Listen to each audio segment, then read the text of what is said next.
Danny woke up in pieces. First there was sound, a low hum, steady and warm, like a machine breathing. Then there was light, pale blue, filtering through a ceiling that seemed to be alive. Then there was the pain, dull and deep, sitting in his chest like a stone. He tried to sit up and failed. His body did not want to cooperate. He lay there instead, blinking at the ceiling, trying to remember where he was and how he had gotten there.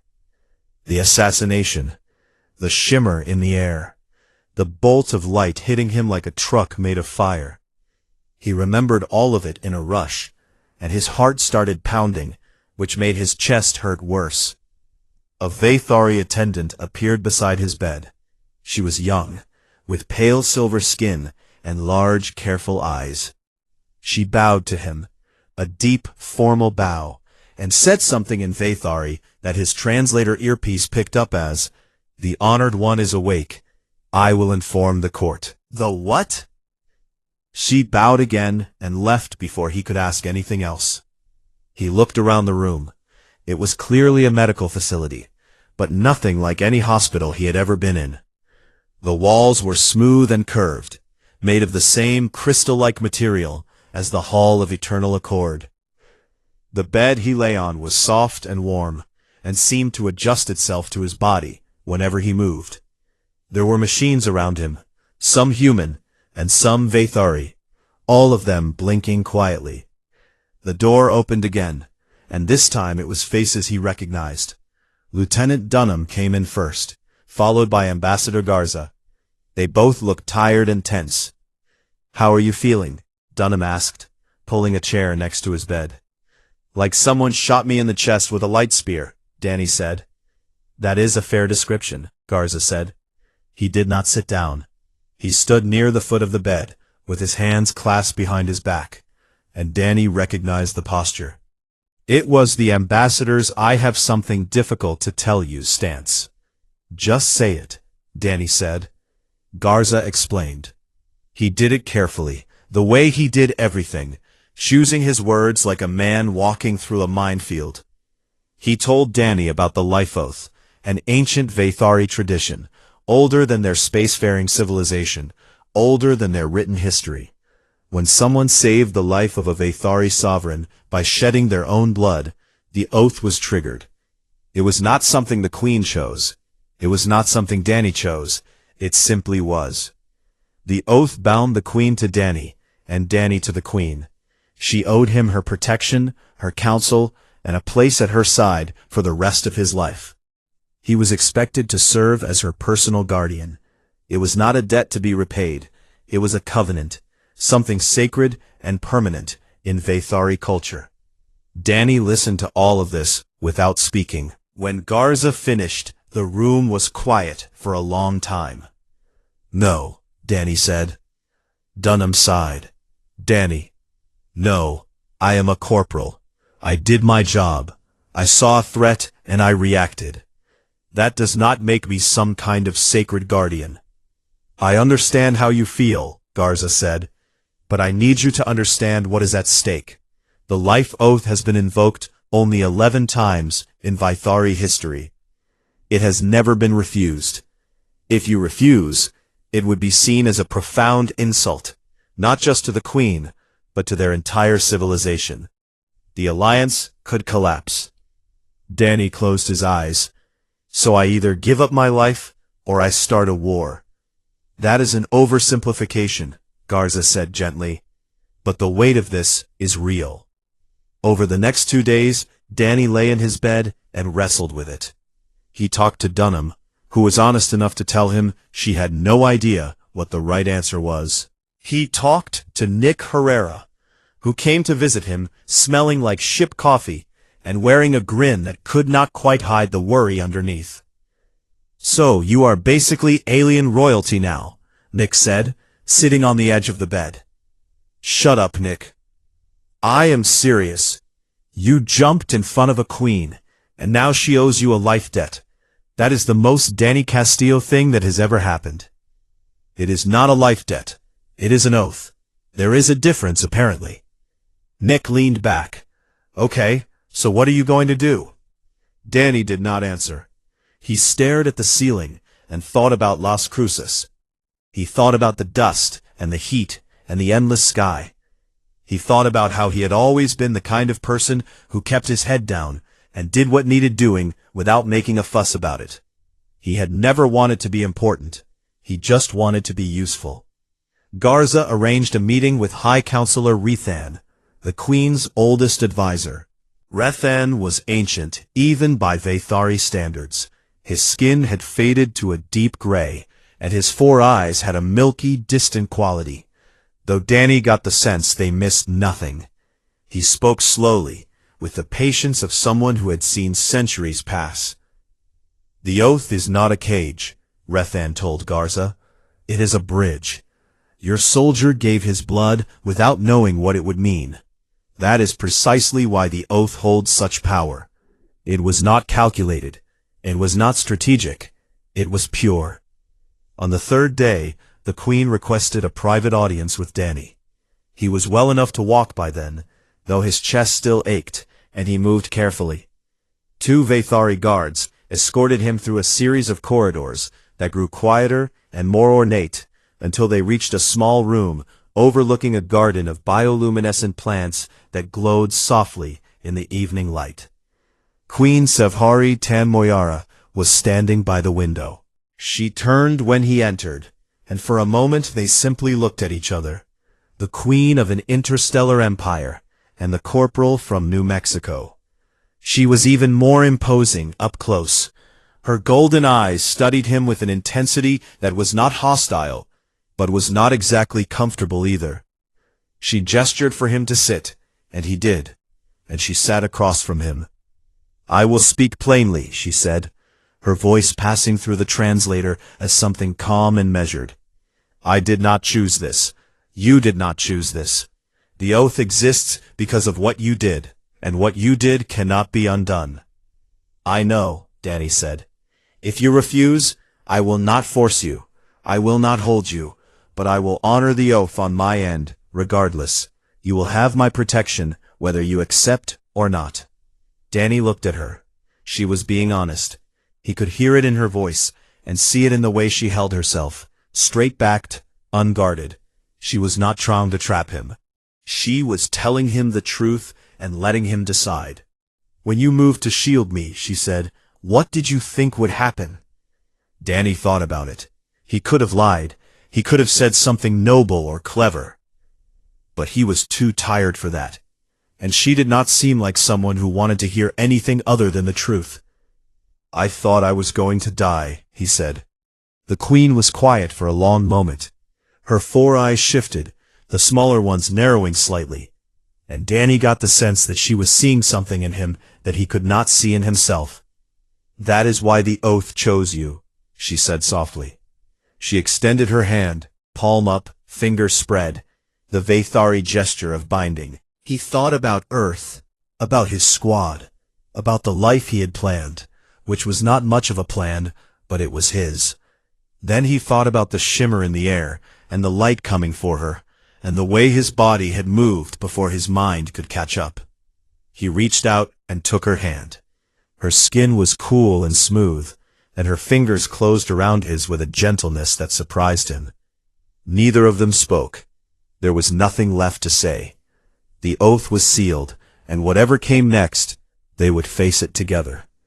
Outside the window, the garden glowed, and the twin suns sank below the horizon, and somewhere far away, in a part of the galaxy that neither of them could see, the wheels of war had already begun to turn. The first month was the hardest. Danny had trained for combat, for long marches, for sleepless nights in hostile terrain. Nobody had trained him for this, learning how to walk, talk, eat, and exist inside an alien court that operated on rules older than human civilization. He woke every morning in a room that was too big for him, dressed in clothes that were not quite right on his human frame, and walked through corridors where everyone was taller, faster, and more graceful than he would ever be. The Vathari royal compound was a sprawling complex of crystal towers and open courtyards, all of it designed for beings who moved like water and thought in patterns Danny was only beginning to understand. His cultural liaison was a young Vathari warrior named Salith. He was lean and sharp-featured, with eyes the color of pale ice, and on the first day of Danny's training, he looked at the human corporal the way a chef might look at a burnt piece of toast. "You are slow," Salith said after watching Danny attempt a basic Vathari combat form. "Your balance is wrong, your reach is too short, and you breathe too loudly." "Thanks," Danny said. "Anything else?" "Your accent in our language sounds like a rock being dragged across glass." Danny wiped the sweat from his face and got back into position. "Show me again." That became the rhythm of his days. Salith taught him the combat forms, a fighting style that relied on speed, precision, and fluid movement, all things that did not come naturally to a human body built for endurance and brute force. Danny fell down a lot. He got hit a lot. He mispronounced words in the old language, and accidentally insulted a senior courtier by using the wrong hand gesture during a formal greeting. Some members of the court watched his struggles with quiet amusement. He could feel their eyes on him during training sessions, the oath-bound human stumbling through their world like a child learning to walk. He heard whispers he was not supposed to hear, caught glances that were not quite hostile, but were not friendly either. He did not complain. He did not ask for special treatment. He showed up every morning, took his beatings, and came back the next day. The queen watched too, though she was more careful about it. Danny sometimes caught a glimpse of her on a high balcony overlooking the training yard, or in a corridor he happened to be passing through. She never commented on his progress directly, but things changed in small ways. A better instructor was assigned to his language lessons. His training weapons were replaced with ones better suited to human grip, and the courtier he had accidentally insulted received a quiet word from someone in the queen's circle and stopped glaring at him. Danny noticed. He did not say anything about it, but he noticed. 3 weeks in, he received a subspace communication from Colonel Patrick Hayes at UEC Military Command. Hayes was a broad-shouldered man with a gray crew cut and a voice that sounded like it had been forged in an engine room. He appeared on the screen in Danny's quarters with the expression of someone delivering an order he expected to be obeyed. "Castillo, you are in a unique position," Hayes said. "You have access to the Vathari Royal Court, their military planning, their fleet capabilities, their weapons technology. Earth needs that information." Danny sat very still. "You are asking me to spy on them." "I am asking you to serve your species. I gave my word, Colonel. When I accepted the oath, I accepted what it meant. I am not going to betray these people." Hayes leaned forward. "Your loyalty is admirable, Corporal, but do not forget where you come from. Earth's patience has limits." The screen went dark. Danny sat alone in his room for a long time after that, staring at the wall, feeling the pull of two worlds trying to claim him. He told no one about the call, but he began to carry the weight of it. The knowledge that some people back home saw him not as a man honoring his word, but as a tool that was refusing to be used. In his 5th week, Tehari Tanvesk challenged him to a formal sparring match. The Queen's younger sister was everything Danny was not in this world. She was a decorated military commander, faster than almost any warrior in the Dominion, and she had made no secret of her feelings about a human being bound to the royal bloodline. She considered it a stain on the throne, and she intended to prove it in front of the entire court. The match was held in the central training arena, a circular space of polished stone surrounded by tiered seating. Hundreds of Vathari filled the seats. Danny saw Ambassador Garza in the crowd, looking nervous. He saw Nick, who gave him a thumbs up that was probably meant to be encouraging, but mostly looked worried. Salith handed Danny his sparring blade, a weighted practice weapon shaped like a curved fang. "She will try to end this quickly," Salith said. "She wants the court to see you fall." "Got any advice?" Salith paused. "Do not fall. The match began, and Tehari was everything he expected. She moved like lightning wrapped in silk, her blades singing through the air in patterns too fast for Danny's eyes to follow. She struck him 3 times in the first 10 seconds, shoulder, ribs, thigh, and each blow sent jolts of pain through his body. Danny did not try to match her speed. He could not. Instead, he did what he had always done. He took the hits, found his footing, and kept moving forward. She hit him again and again. He blocked what he could and absorbed the rest. His arms ached. His legs burned. Blood ran from a cut above his eye where her blade had grazed him. The crowd watched in silence as the human refused to drop. Tehari grew frustrated. Her strikes became harder, more aggressive. She wanted him on the ground. She wanted him to yield. Danny planted his feet and swung back, not with skill or grace, but with the raw, stubborn force of a man who had decided he was not going to quit. His blade caught her on the arm. It was not a clean hit. It was clumsy and desperate, but it landed, and the sound it made echoed through the silent arena.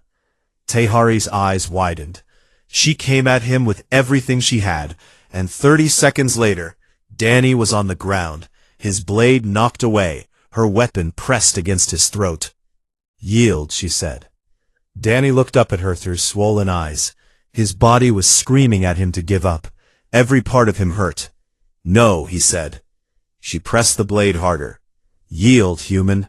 He tried to get up. His arms gave out halfway, and he fell back. He tried again, and again. Each time, his body failed him a little sooner, and each time, he kept trying. The arena was completely silent. Even Tehari had stopped pressing.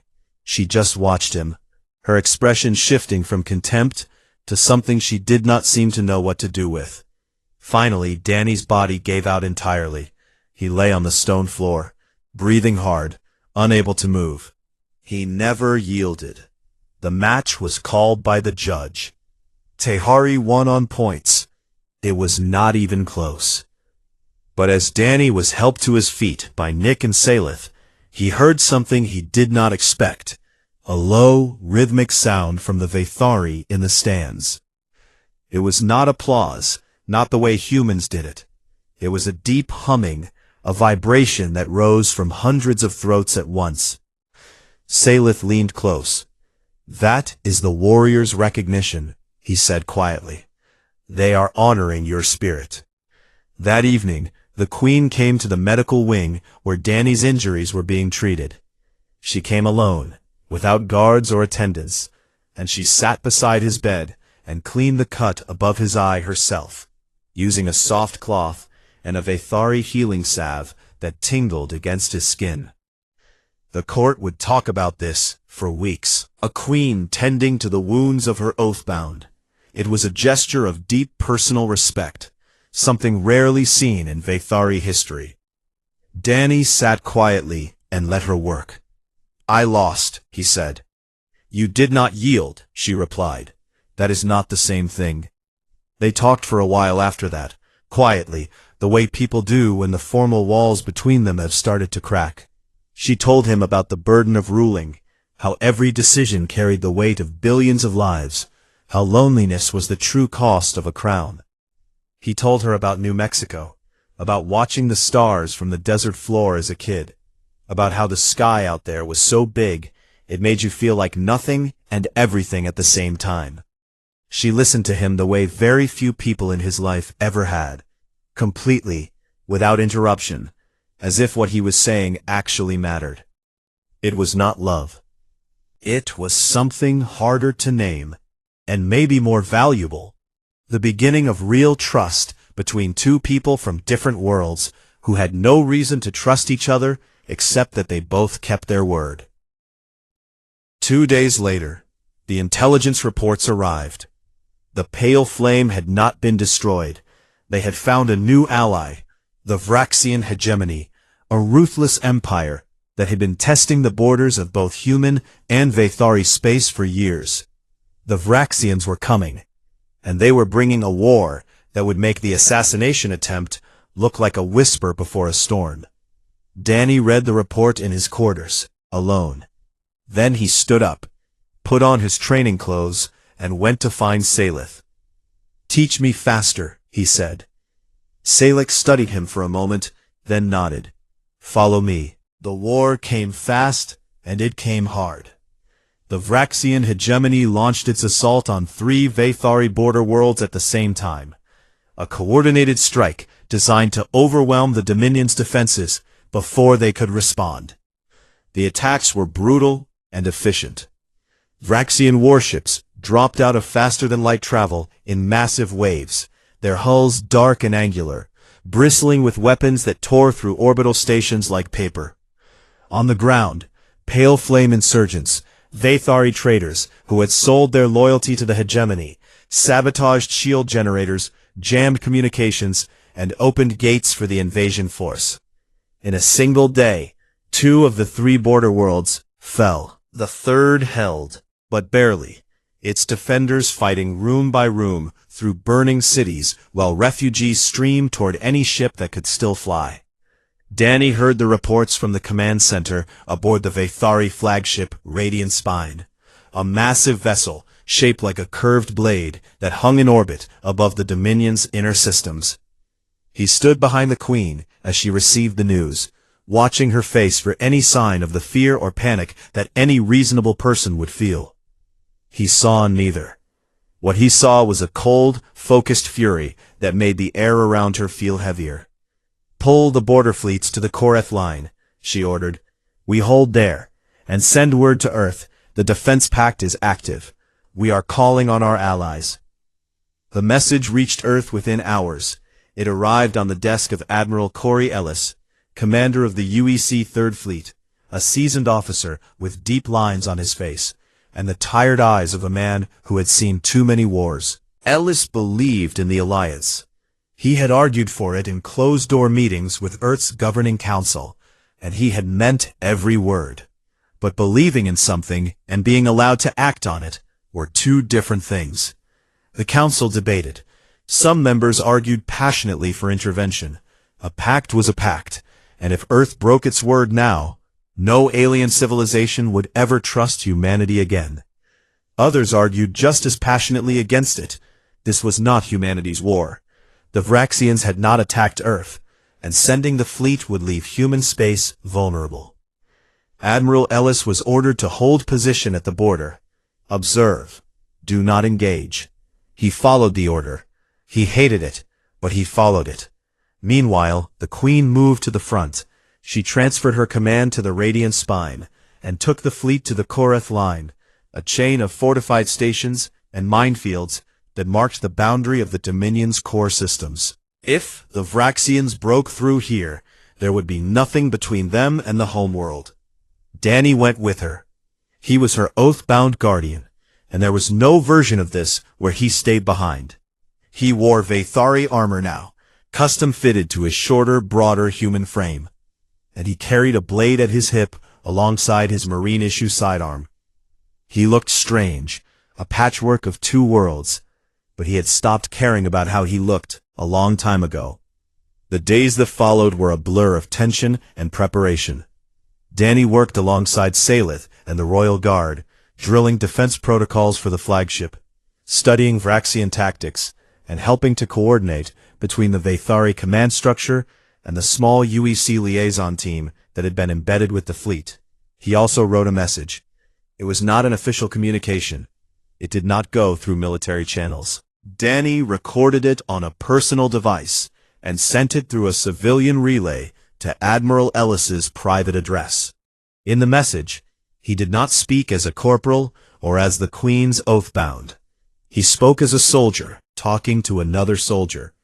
He described what he had seen in the weeks since the war began. The Vathari ships moving into formation, crewed by warriors who knew they were outnumbered. The refugees from the fallen border worlds huddled in cargo bays with nothing left but the clothes they wore. The Queen standing on the bridge of her flagship, day after day, making decisions that would determine whether her civilization lived or died, and never once asking anyone else to carry that weight for her. He ended the message with a question. If not now, when? Ellis watched the message alone in his quarters. Then, he closed it and sat in the dark for an hour, thinking about duty and orders and the line between following the rules and doing the right thing. The Battle of Vathari Reach began on a Tuesday by Earth's calendar. The Vraxian fleet, led by warlord Korveth, a towering figure in black armor whose reputation for cruelty preceded him across half the galaxy, pushed through the outer defenses of the Koreth line and drove straight for the Vathari core fleet. The fighting was vicious. Vathari ships danced and weaved, their weapons precise and deadly. But the Vraxians had numbers, and they had power. Their ships were built for one purpose, to break things, and they were very good at it. The radiant spine shook with each impact, as enemy fire hammered its shields. Danny stood on the bridge beside the Queen, watching the tactical display as Vathari ships waked out one by one. The line was holding, but it was bending. It would not hold forever. And then the sensors lit up. A new fleet dropped out of faster-than-light travel on the Vraxian flank. Dozens of ships, human ships, their hulls painted with the blue and silver of the United Earth Coalition.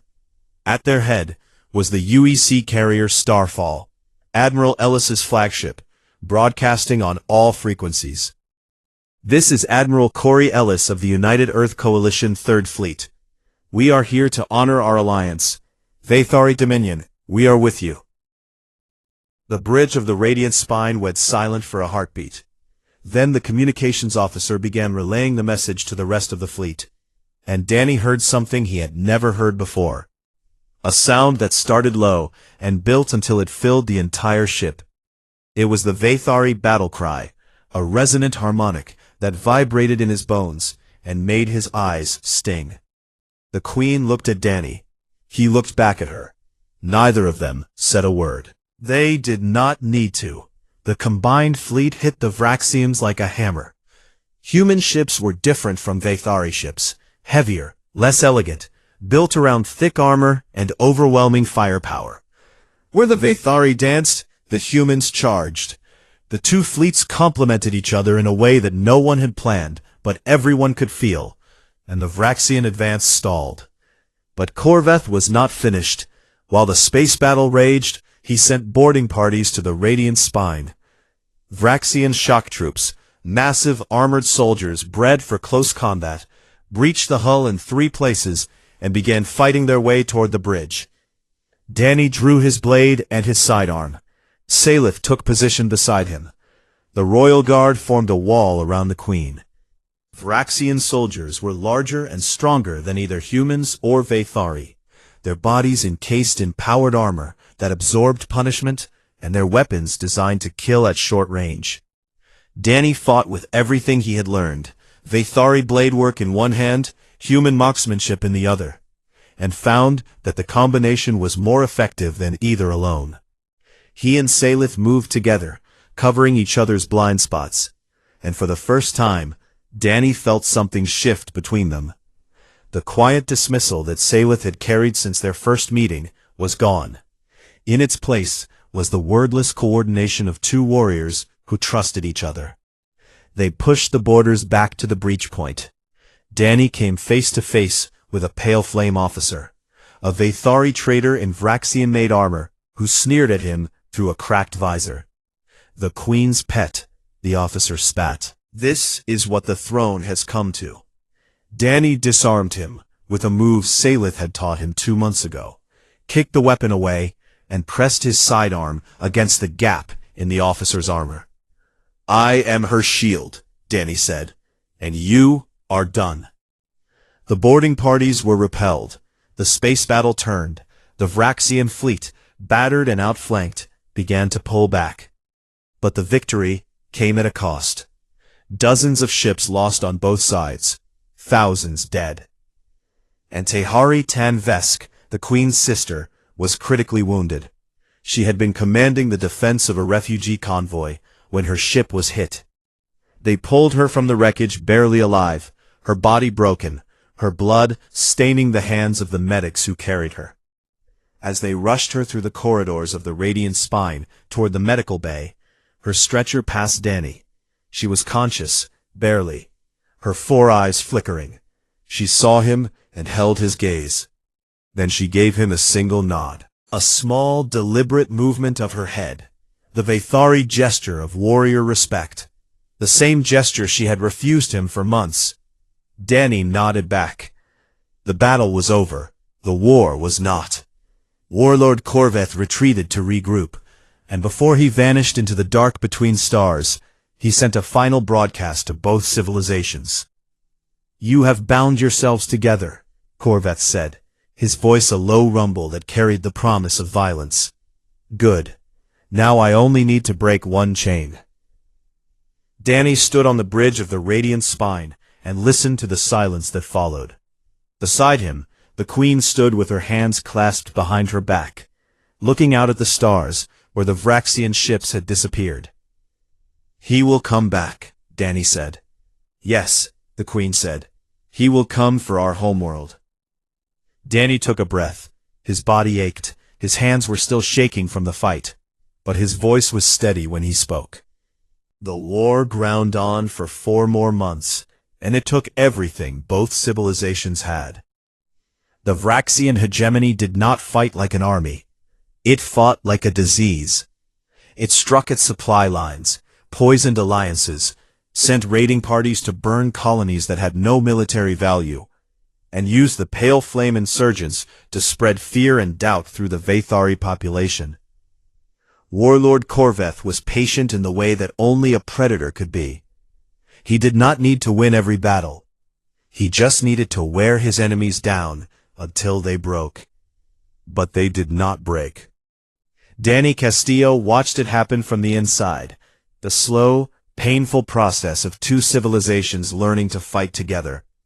It was not smooth. Humans and Vathari argued over strategy, over supply chains, over who gave orders and who followed them. There were misunderstandings and miscommunications, and moments where the whole alliance seemed ready to crack apart under its own weight. And every time it almost did, someone, a Vathari captain who remembered fighting beside a human squad, a human engineer who had learned enough of the old language to crack a joke at the right moment, would pull it back together. The bond was not perfect, but it was real, and it held. Danny spent those months doing what he had always done. He showed up, he stood beside the Queen. He trained, he fought, he learned. He was not the strongest warrior or the smartest tactician in the room. He was just the one who would not quit. The Vathari court had stopped whispering about him. Somewhere along the way, without anyone marking the exact moment, the oath-bound human had become simply part of the world. Salith called him brother now, casually, as if it had always been true. The Royal Guard included him in their formations without hesitation. Even Tehari, still recovering from her injuries, spoke to him with a warmth that would have been unthinkable 6 months ago. And then Corveth made his final move. The Vraxian fleet gathered at the edge of Vathari space. Every ship, every soldier, every weapon the hegemony had left. Intelligence reports put the number at over 3,000 warships, a force large enough to darken the sky of any world they approached. Corveth was done playing. He was coming for Vathari Prime itself, and he was coming to end it. The Queen made her decision without hesitation. She would not flee. She would not hide in a bunker or retreat to a safe system, while her people fought and died for their homeworld. She would stand on Vathari Prime, in the Hall of Eternal Accord, the same hall where Danny had taken the blast meant for her, the same hall where the oath had been spoken, and she would lead the defense from there. Her advisors argued. High Counselor Rethan, who had supported every decision she had made until now, urged her to reconsider. It was too dangerous. The risk was too great. The Queen listened to all of them, and then said simply, "I will not ask my people to defend a world I am not willing to stand on." Danny was in the room when she said it. He did not argue. He just checked his weapons and followed her to the shuttle. The defense of Vathari Prime was the largest battle in either civilization's history. In orbit, Admiral Ellis commanded the combined human-Vathari fleet, hundreds of ships arranged in layered formations around the planet, ready to meet the Vraxian armada. On the ground, tens of thousands of soldiers, human marines and Vathari warriors side by side, fortified the capital city and prepared for the landing force that everyone knew was coming. Nick Herrera was down there, leading a marine squad through the streets of the alien capital, setting up defensive positions and coordinating with Vathari ground commanders. Danny had spoken to him the night before, a brief call where neither of them said much, because there was not much to say. They both knew what was coming. Nick had grinned that same lopsided grin and said, "See you on the other side, Danny." Danny had nodded and said, "Save me a seat." The Vraxian fleet arrived at dawn, and the sky turned to fire. The orbital battle was savage. Ships tore each other apart in flashes of light that could be seen from the surface. The combined fleet fought with a coordination born of months of shared blood and shared loss, and they held the line longer than anyone expected. But the Vraxians kept coming, wave after wave, and eventually the landing ships began to break through. Vraxian troops hit the surface like a hammer. The ground war was chaos. Close quarters fighting in the streets of the capital. Buildings collapsing, the ground shaking with explosions. Nick and his squad held their sector for 6 hours against forces that outnumbered them 5-1, falling back block by block, making the Vraxians pay for every meter of ground. And through it all, Danny stood in the Hall of Eternal Accord with Salif, the Royal Guard, and the Queen. They heard the battle getting closer. The sounds of fighting moved through the city like a wave, growing louder, coming nearer. Danny checked his weapons for the 10th time. His hands were steady. He had made his peace with whatever was about to happen a long time ago. The doors of the hall exploded inward. Vraxian shock troops poured through the breach, their dark armor scarred from the fighting outside. Behind them, walking through the smoke and dust with the casual confidence of someone who had never known defeat, came Warlord Corveth. He was enormous. Even among the Vraxians, who were large by any standard, Corveth stood apart. His armor was fused to his body, laced with combat augmentations that made him faster, stronger, and harder to kill than anything natural had a right to be. His eyes, small and red and burning with contempt, swept the hall and found the Queen. "I told you," Corveth said, his voice filling the hall like thunder. "One chain to break." The Royal Guard charged. They were brave and they were skilled, and Corveth cut through them like they were made of nothing.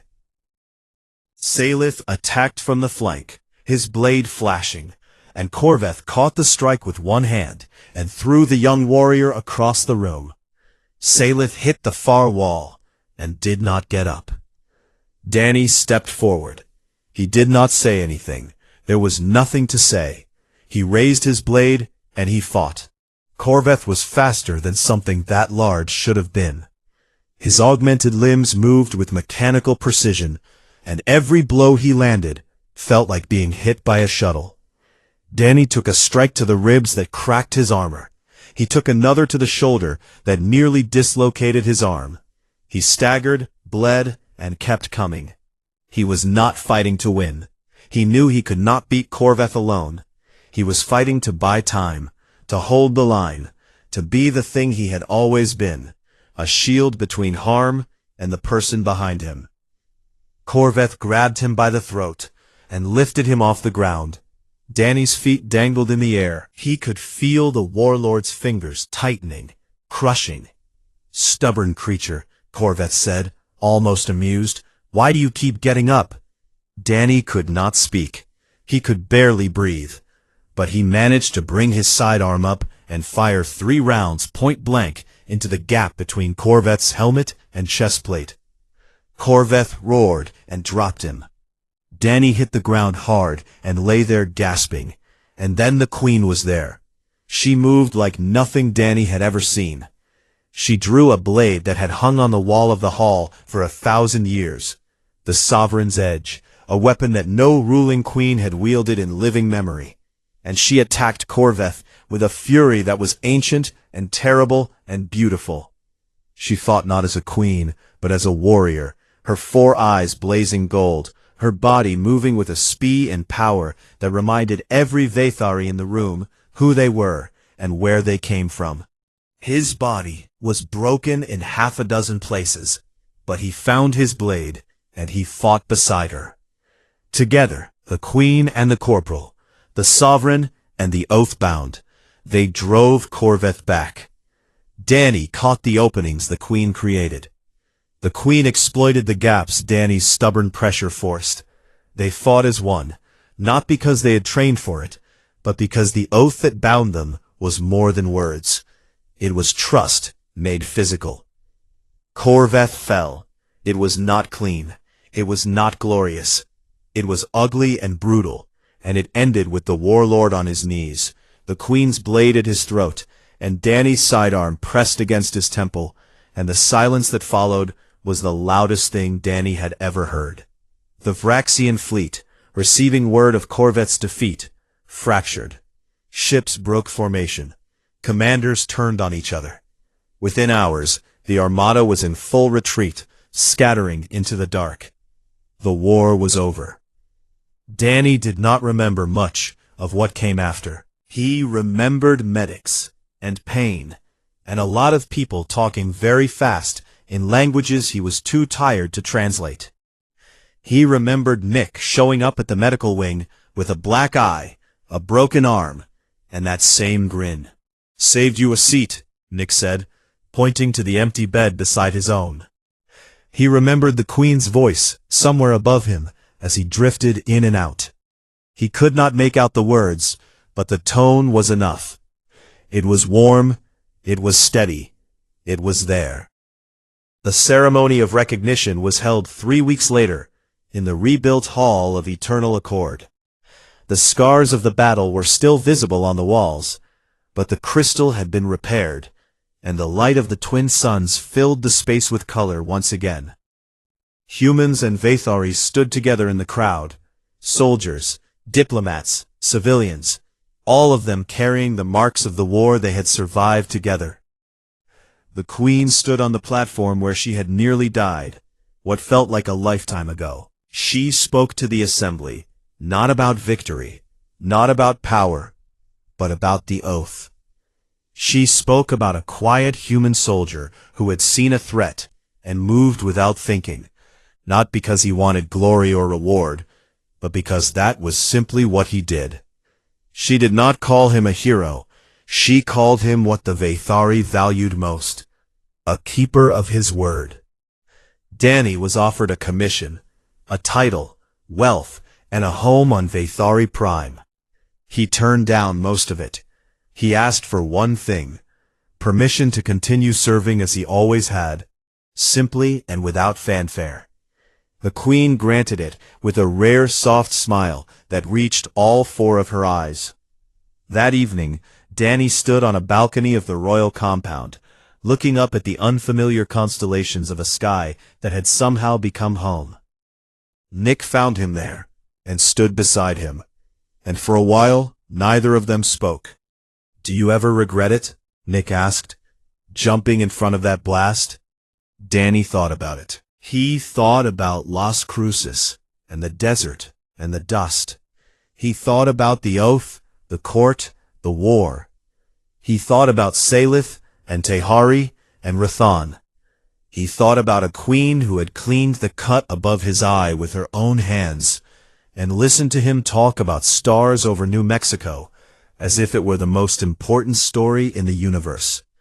"I did not jump because of an oath," Danny said finally. "I jumped because it was the right thing to do. The oath just made sure I could not walk away from what that meant." Nick nodded slowly. Fair enough. They stood there together as the twin suns set, painting the sky in shades of gold and violet, and the first stars began to appear. Above them, Unseen, the queen watched from a window. She placed her hand against the glass, the same hand Danny had taken on the day he accepted the bond. Her 4 eyes were calm. Her expression was quiet. She did not need to. Across the void between stars, where empires rise and fall, and species reach for one another across the dark, it is sometimes the smallest act, a single body between a blade and a queen, that changes everything. Not because it was asked for, but because it was freely given. The Hall of Eternal Accord was the most beautiful building Danny Castillo had ever seen. It rose from the ground like a frozen wave, all crystal and pale stone, catching the light of the twin suns and throwing it back in colors that had no name in any human language. He stood near the far wall in his full marine armor, rifle across his chest, watching the room fill with aliens who towered over him by at least 2 feet. He was not supposed to be impressed. He was supposed to be alert. Corporal Danny Castillo, 27 years old, from a small town outside Las Cruces, New Mexico, had been in the United Earth Coalition Marine Corps for 6 years. He had served on 3 different worlds, pulled security on a dozen diplomatic missions, and never once fired his weapon at a living target. He was fine with that. He did not join to be a hero. He joined because there was nothing else for him back home, and the stars seemed like a better option than the dust. Lieutenant Kate Dunham stood a few meters to his left, her eyes scanning the room with the sharp focus of someone who trusted nothing and nobody. She was the head of the security detail, a tall woman with short red hair and a voice that could cut through steel when she needed it to. She had briefed the squad that morning with a simple instruction: look professional, stay sharp, and do not touch anything. The summit was a big deal. Ambassador Leo Garza had spent the better part of 4 years building the relationship between Earth and the Vathari Dominion, and today was supposed to be the day it all came together. A mutual defense pact. 2 civilizations agreeing to watch each other's backs in a galaxy that was getting more dangerous by the year. Garza stood at the center of the hall now, dressed in his best suit, smiling the careful smile of a man who knew that one wrong word could undo everything. The Vathari were impressive in a way that made Danny's chest tight. They were tall and lean, with silver-blue skin that seemed to shift in the light, like oil on water. Their faces were narrow and sharp, with 4 eyes arranged in a diamond pattern, 2 large ones in the center, and 2 smaller ones above and below. They moved with a grace that made humans look clumsy by comparison, and they spoke in a language that sounded like wind chimes and breaking ice. And then there was the queen. Queen Sefhari Tan Moyara entered the hall, and every Vathari in the room dropped to one knee. She was taller than the rest of them, dressed in flowing robes of deep violet that trailed behind her like smoke.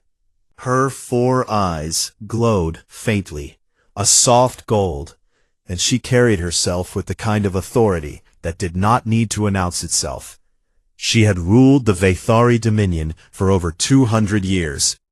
Danny did not know much about alien politics, but he knew power when he saw it. She took her place on a raised platform at the head of the hall, and the ceremony began. Danny let his eyes wander the room as the speeches started. He did not understand most of what was being said.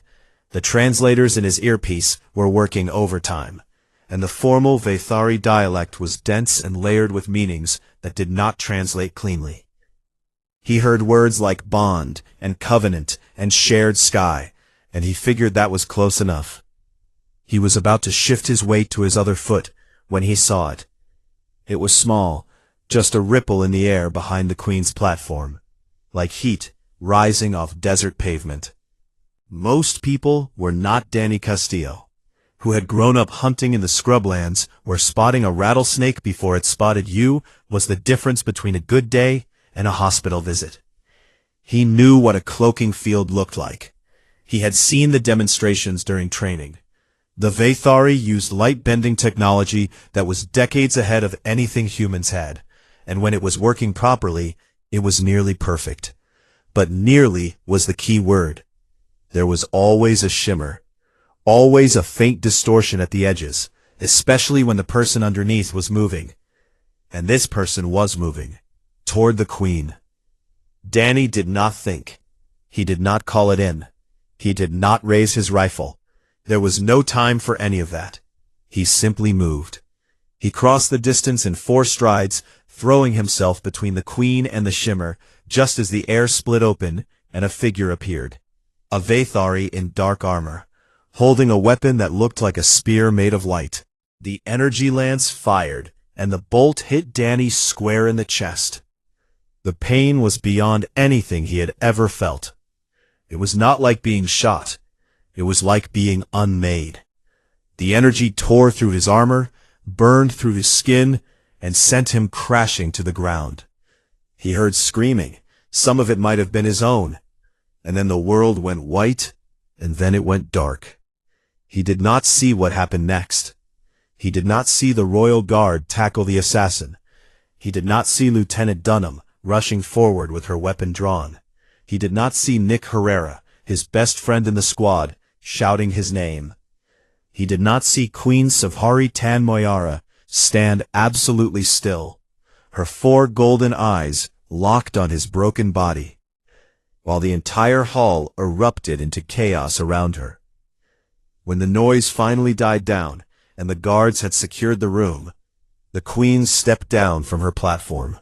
She walked to where Danny lay on the cold crystal floor, his chest rising and falling in shallow, uneven breaths. A human medic was already working on him, pressing emergency sealant into the wound, but the Queen did not look at the medic. She looked only at Danny. She spoke a single phrase in the old Vathari tongue. It was quiet, almost a whisper, but it carried through the silent hall like a bell. Every Vathari in the room went still. High Counselor Rethon, the Queen's oldest advisor, closed all 4 of his eyes and lowered his head.